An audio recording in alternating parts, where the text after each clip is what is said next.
up, girlies? Hey, ladies. Hey, How are we doing today? it's a beautiful day in the neighborhood.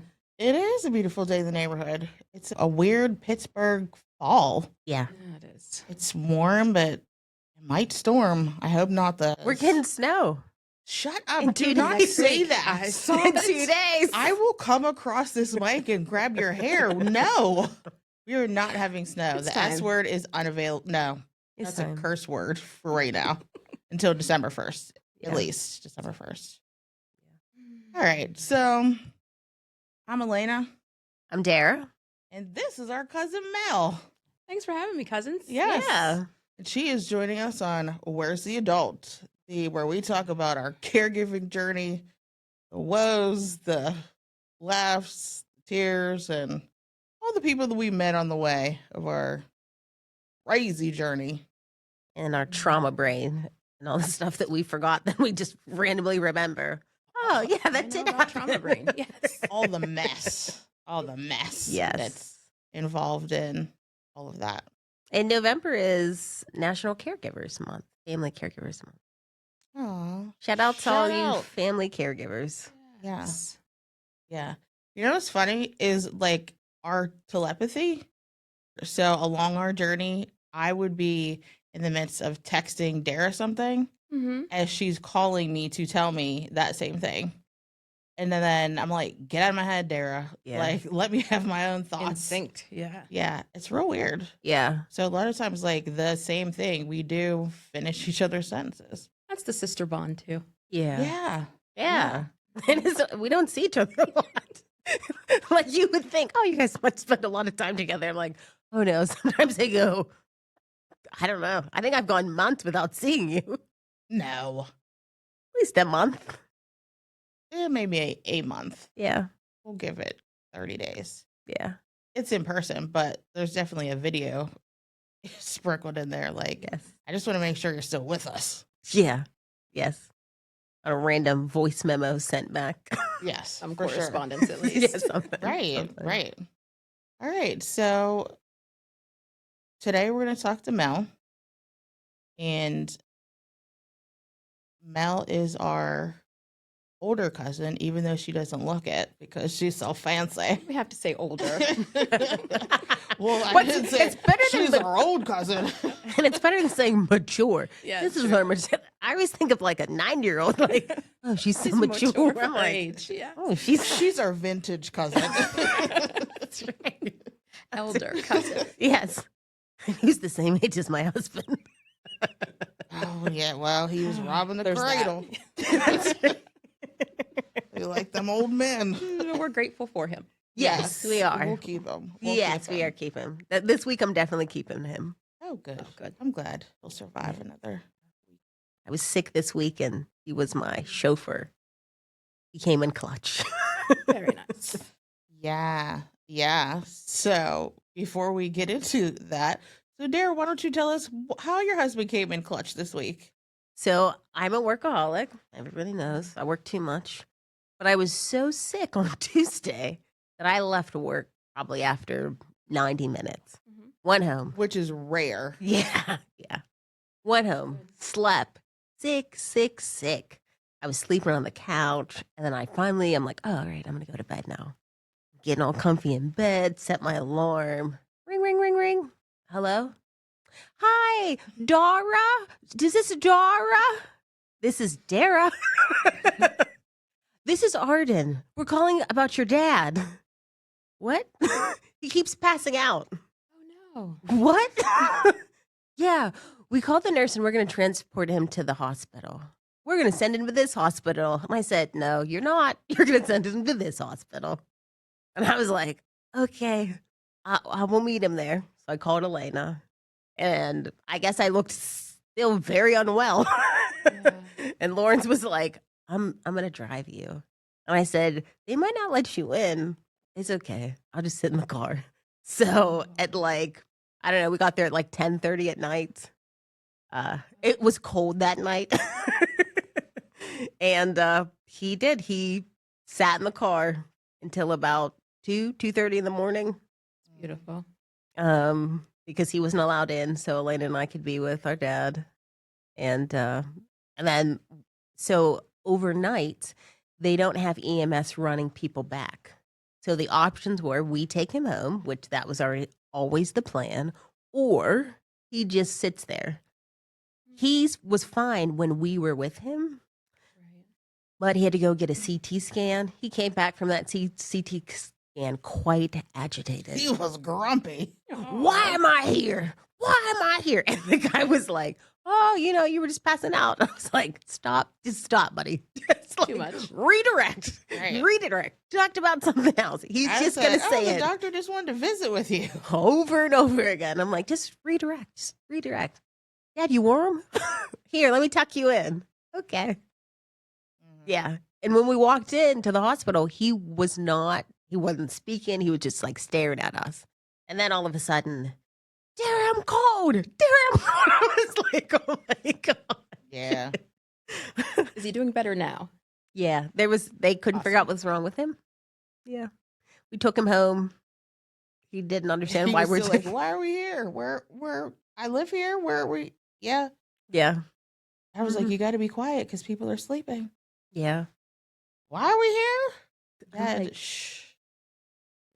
It was the You're middle of just the gonna night go to- by then. It was like 2:30 in the morning. It was like the morning. Right. It was the morning. I was like, oh man, there goes that full moon. I'm like, Lordy kids. That's the life of caregivers. Yep. And the next day, perfectly fine. Nothing wrong, out and about, going to activities, which he never does. He's like, well, I guess going to the hospital gives me a little pep in my step. Now I'm going to go to Reset. these activities. Not us though. I was dragging. I bet. Dragging. I was like, oh, this ain't it. No. I was like, I have to work from home today because I'm very tired. Yeah. Okay. So now we shift our focus. We got you up on our week. Well, thank you for the update on my baby uncle. Yes. So, Or as I call him, Uncle Baby. Uncle baby. great, because That's she cute, too. remembers nothing. I don't. Nothing. We're just blaming on my dyslexia. My brain is wired differently than other people's. So Yes. if you're like, who's that? I'm like, oh, I don't know. But I think they have a small dog and they live in that house. But don't ask me what their name is. Don't tell me about a celebrity's name. That I'll is be like, true. who's that? She was in what movie? Don't I'm yeah. like, oh, you know. Mm-mm. You went to high school with her. You've known her your whole life. Did I? Just don't recall. It's okay. Don't remember. Gracious. So, Mel, Yes. tell us about you. About me. So I am the pastor of a church which is called Kingdom Builders Assembly, located in Houston, about to move here in a couple of weeks. I have to tell you girls about that. So I'm the mother Houston, of two. Pennsylvania. Houston, Pennsylvania. Yeah. Yes. It's Not south of Texas. Pittsburgh. Yes. It's a little bit south of Pittsburgh. Yes. Out towards Little Washington, as they call it here. Yes. Or Washington, depending on where you. That's Yes. exactly. Because if you were in Pittsburgh, you might get confused. If you're like, I'm going to the Home Depot in Washington, people might Which think Washington? you're driving to D.C. Right. No, you're True. going to Little Washington. Right. You have to be very clear. I Very can't clear. believe people still call it Little Washington, but yeah, it is. They're Yes. vintage. Those people are vintage. And Little Washington is nothing like D.C. In some ways. Some ways. Okay. Yes. So you're a pastor. I'm a pastor. I'm the mother of two.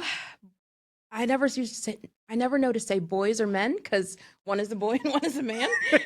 So I have two kids. Okay. One is 12 and my oldest is 33. Bless your heart. Yeah, I know who does that, but I do. They're 22 years apart. God did that. He Yes. absolutely did that. Yes. He absolutely did that. And I'm so grateful. The 12-year-old is an absolute gem, so I'm grateful. But that's it. I'm my wife. Oh, Maybe I speak those things that are not as if they were. No, I pull that back down. We rebuke that right now. Hard No, pass. thank you. No, thank you. No, Yeah, thank you. no. So I'm a mother and a pastor and a full-time employee. So everything in my life's wrapped up in those things. Okay. Yeah. So, Siblings?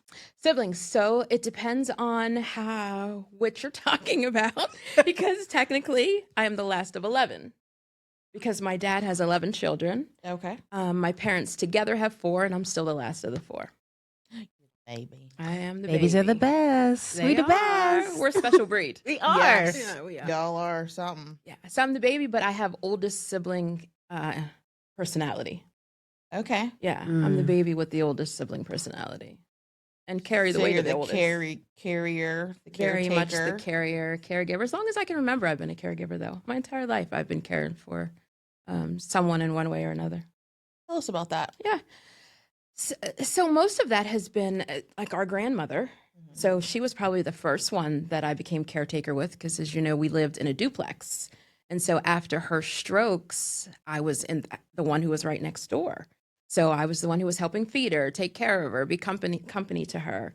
And even after she moved, after our house burnt down, I was still going over there, doing her hair, doing her nails. So, and at that time, I was just a teenager. Wow. So I've been caregiving pretty much since then. And then being the youngest child, but having nieces who were just under me by 4 or 6 years, I was babysitting at 10, 11 years old. So caregiving's just been a way of life for me. So who all have you cared for? Oh, caregiving. So beyond our grandmother and my nieces, we've had 3 family members with ALS. For those who don't know, ALS is a fatal disease that takes, you lose your ability to walk, to talk, to eat, and eventually to breathe. And so in our family, we have genetic ALS. And so what I would call now our baby aunt, a middle aunt, and then my mother all had ALS. And I have played a part in caregiving for all 3 of them. And so it's been quite a journey in our family with ALS and being the caregiver, which has just really come natural for me. Like even when our grandmother died, it was like all of the aunts and uncles spending the night in the hospital, and me. And so I have always been caring for the people I love. And how do you feel about that responsibility? Yeah. You know what? It's been in and out of different seasons of how I feel about it. Sometimes my frustration, it feels like, why am I this person? And then other times it feels like was created to be this person. Mm. And so I embrace it and I run with it. And then having lost so many people, I now look at it as an honor to being able to walk with them Yeah. through those times when they were sick. So yeah, I do think it's very much an honor. You know, it's also exhausting. It's also sad. It's also Yes. frustrating. But at the end of the day, it's really an honor to be able to care for people and for people to trust you to care for them. Yeah. So, yeah.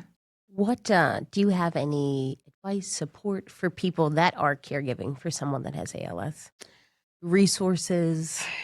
Yes. So the ALS Foundation is an excellent resource for ALS. Also, the Multiple Sclerosis Association also gives out some information and some aid to people with ALS. But as we know, ALS, there is no cure and there are no concrete treatments at this time. So basically what the care that you're able to give is mostly support. And so the ALS Foundation will provide like cough assists and walking assistance and things that they need to manage their everyday life. And so, but the best thing to do is to get into an ALS clinic. Pittsburgh has an amazing ALS clinic at Mercy Hospital. And so once you're into a ALS clinic, they will line you up with everything that you need for you and your family to get That's through that That's journey. wonderful. Yes. It was definitely a great resource. We didn't find it. As you know, our first aunt, we did not know that she had ALS. We knew that she was ill. We knew something was going on, but they never diagnosed her. We didn't really know that that's what she had until the second aunt got ALS at 62 years old. So the first one was 52, second one was 62, and then my mom was 72 when they were diagnosed. Wow. Yes. And how hard is the diagnosis process for ALS? You know, the hardest part about the diagnosis process is the length that it takes to get to the diagnosis. So there is no one-stop diagnosis for ALS like there is for other diseases. They sort of have to rule out everything else and you're well into the progression of the disease before they come back with the diagnosis.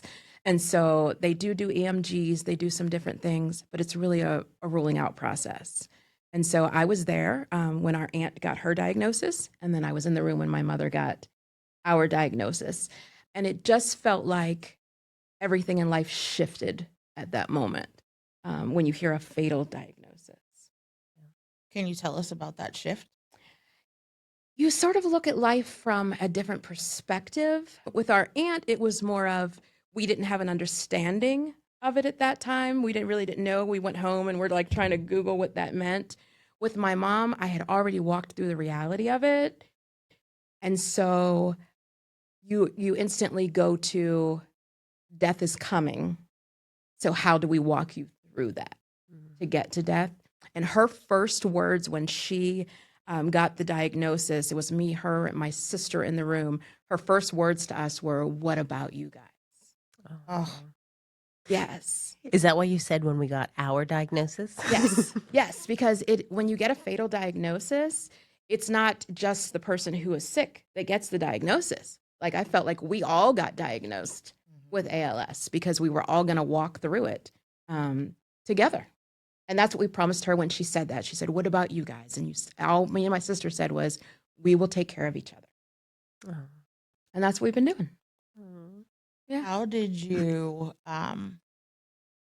already going through it once, and now it's your mom? How did you prepare yourself emotionally for that journey? It was my faith. So the strangest part about that time is when my mom got diagnosed, my dad had already been diagnosed with multiple myeloma. So we already had this diagnosis of him with cancer, and then she got this ALS diagnosis. But for me, it was all about my faith, right? So I went into pastoral mode, and that's really how I got through that. It became a mindset of me like, God can heal, but if he doesn't, my mother has a relationship with him, and she's going to spend eternity with him. There comes a point when you see someone going through such a debilitating disease that you become very comfortable with death because you realize that the life they're living is such debilitating and traumatic, and watching them lose one thing at a time, and you know that they have a home with Jesus.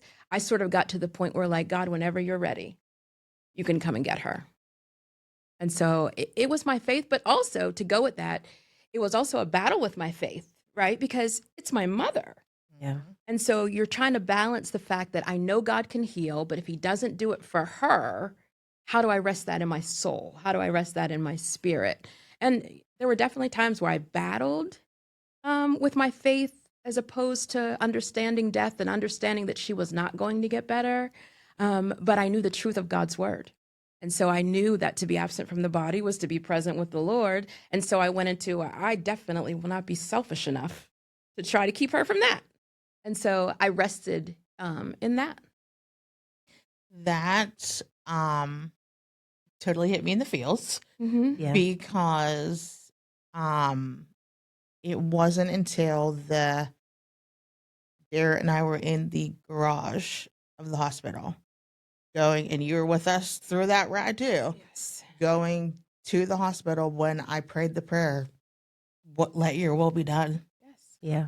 Because I was not, I was like, God, just heal her, just heal her. I was not, Yeah. so I get that one. I think that's Definitely. one of the greatest acts of love Yeah. that you can release to someone, to allow them to know that you love them enough that you don't want them to To suffer, suffer, here. right? Oh, right. absolutely. Absolutely. And in that parking garage, our mom always said, be a blessing, be a blessing, be a blessing. Wherever you're at, be a blessing.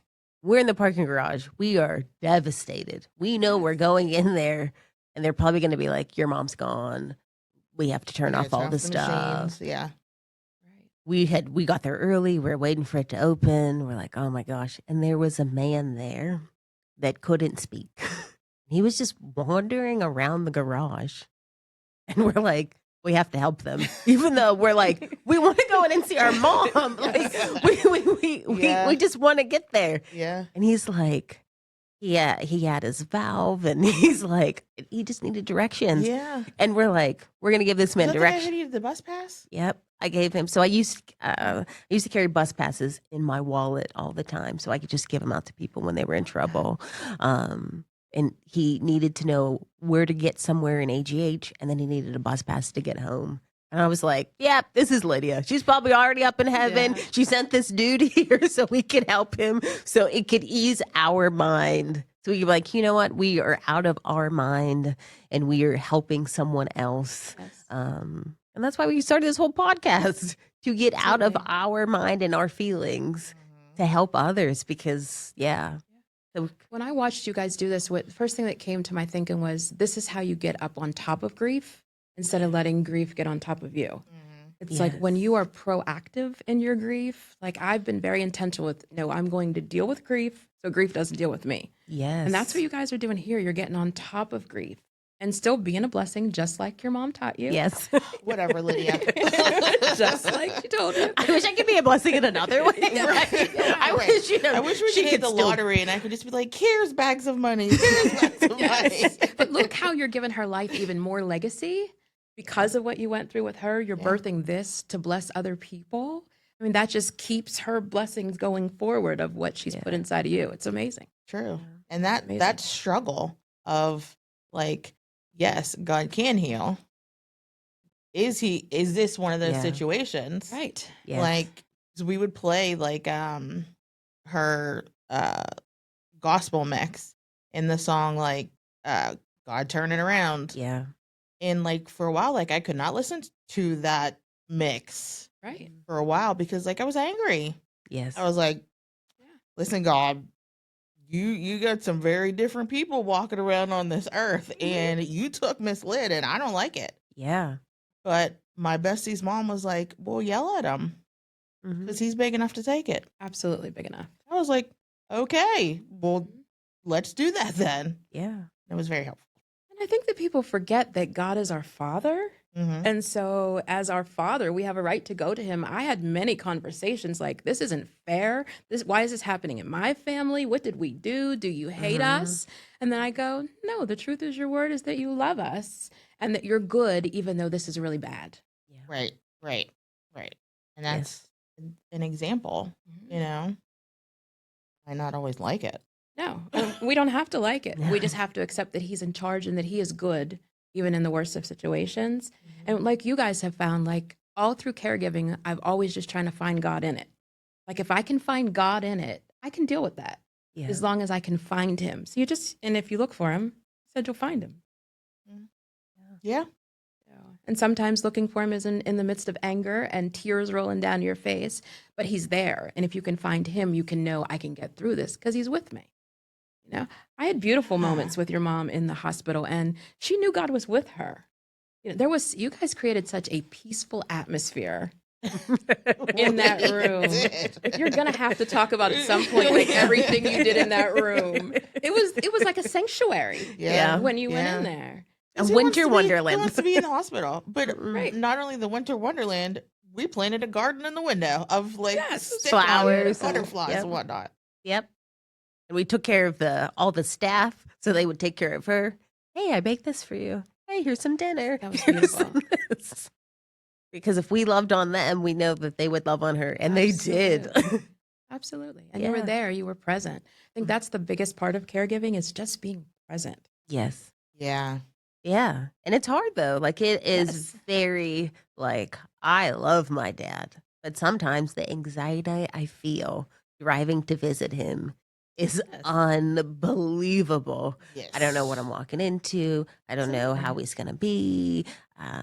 Is he gonna try to choke on me? Like, like a month ago, we had to pull him out the car on the side of the road and Heimlich him because he was trying to choke. And I'm like, Why? Oh, yeah. So when you said that, I thought you were saying Lloyd was going to choke you. So I was like, oh my God, I've No. never seen that part well, of it. Darren or science. Right. That's my dad's favorite line. Darren or science. She just comes That here and talks Darren, about she's science. the worst. And I'm like, oh, Dad, Darren is the worst. Well, no, but Yeah. At least he remembers that you are the science child. So. Right. Yes, but sometimes he'll tell me all about Darah. Yes. I'm like, yeah, she is Dad. She's a rascal. Yeah. That's why I have to celebrate the small wins in caregiving. Yes. Yes. Oh, Yes. Yes. Tell us about some of the wins that you. So the wins is the bonding that happens, right, during caregiving, the time that is spent. And I remember when with my dad, so my parents ended up dying in the same year. In 2016, they both passed away, one in March and the other in June. And so some of those moments in between with my dad, like hearing parts of his life that I didn't even know existed, and Yeah. feelings that he had that I didn't, knew were there, and spending time with my mom and hearing her fears. Like, 'cause our parents don't share their fears with us. no. But when she was sick, she would share her fears and share her secrets, and Yeah. you all of a sudden become your parent's secret keeper, which is Mhm. strange. A totally different dynamic. Yes. Definitely. Yes. But those are really the wins, like those highlights where I can see, and those times I knew that like God was present in the room. Times when you knew like his peace came in the room and it was him that kept you this long. And it could have been so much worse, but even in her passing was just like very peaceful. And so I counted those all as wins, because you watch people who struggle and are tortured and don't have caregivers and you don't feel any peace in the room. So those are all wins. The time that is spent, the time you guys spent in the hospital with your mother, like that's invaluable. Yeah. Yeah. Yes. That kind of knitting together that you wouldn't have done in your busy lives Mm-mm. outside of there. So I feel like those are all just really big wins to get those moments, those memories that you like, things that are just between you, times you spent just between you and your mom. Like Yeah. nobody else knows what you said in that room. Mhm. And I think that's valuable. And to me, that's the reward of caregiving, is these moments that you have with people that you wouldn't have otherwise. Yeah. And the trust. Yes. So, That's true. I remember the day that Darah was trying to convince our mom to be a flautist, Yes. and we were doing dance routines in the hospital that we haven't done probably since we were like, Mm. I don't know, 8 and 12. Yes. maybe? Yep. Mm-hmm. and look Yep. what that did for you all. Like, it doesn't even just bond you with your parents, but I know my siblings and I came out of our parents' death much closer than we were Yeah. before that all happened, because then you have this thing in common Mhm. that you went through together. It changes the sibling relationship. Yeah. Yeah. And I just have to say, you in particular, I have seen you do some amazing things and amazing things for people's lives. The most amazing thing that I believe I've seen, that I was just like, I don't know how you did that. And all I can chuck it up to, it had to be God, because you gave your mother's funeral. Yes. I actually eulogized my mom and dad in 2016, 3 months apart. But it was the Holy Spirit. It was definitely the presence of the Holy Spirit. And people were trying to talk me out of it. Like, why are you going to do that? You're not going to be able to make it through that. To me, it was the biggest honor of my entire life to be the last voice to get to speak over my parents. Like, it was the greatest honor. And I look at every funeral that way, really. I feel like anytime somebody would trust you to speak the last words over their loved one is an absolute honor. And so, my dad was quite particular in what he wanted me to say at his funeral, and I broke all the rules. But it was such an honor, because who better could memorialize their life than their baby girl? Yeah. And so, it was, in the moment, it wasn't hard. I actually found great joy in the opportunity. Now, the moments after became like, I got home that night like, this really happened. This really happened. And this, excuse me, you now have to go forward. What's life now? Like, the honor of the moment is over. And now you're just their daughter, right? Because in the moment, there's some things I can do in my pastoral role that God empowers me to do. He equips me to do them, and I do them with grace. But at the end of the day, I'm a daughter first. I was a daughter before I was a pastor. And so when I got home with the daughter was like, you lost your mommy. Like, what do you do now? And you all know, like, there's something different when you lose your mother It's kind of like an orphan feeling. Yes. Yes. We say that a lot. All the time. I feel like an absolute orphan because in the big scheme, who will ever love you like your mother does? Yeah. True. That is true. You know, but what you guys have done beautifully is taken that love and are redistributing it. And that's how I feel like is another win in the lost. When you can take that love, first having had that love, because Yeah. Everybody doesn't. absolutely. Everybody doesn't Everybody have a mom does to love not them. have a mom that loves them. So to be able to have that is such a blessing. And then to be able to give that to other people, that's a big win. Big win. Did it feel like an out of body experience? Yes. Yes. If for maybe the next year. Wow. Yes, for the next year. That last month where she was getting sick up until she was gone, and then my dad needed total care. And so that whole thing, that whole period of time feels out of body, but it feels very yesterday. It feels like we're coming on 10 years, but it still feels very yesterday. Like I can remember every detail of every word, every facial expression, but it definitely, I know that it was only the grace of God that carried me through that period. Because I should have lost my mind. I should have been crazy. I should have been, at the same time, I'm pastoring a church, so I could have been,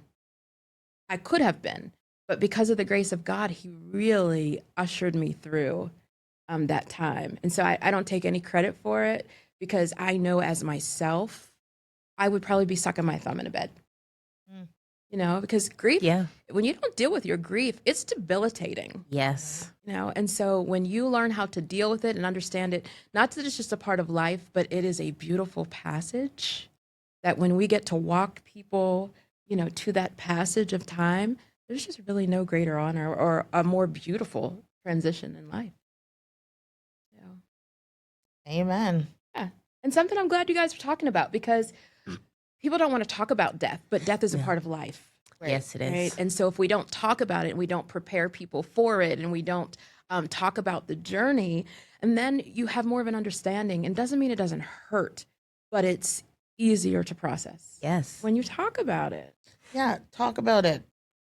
Yes. Please Absolutely. talk about it. Talk about how you want the end of your life to look like. Yes. Because people don't have these conversations, and then siblings are fighting and all this stuff. Like, Absolutely. luckily,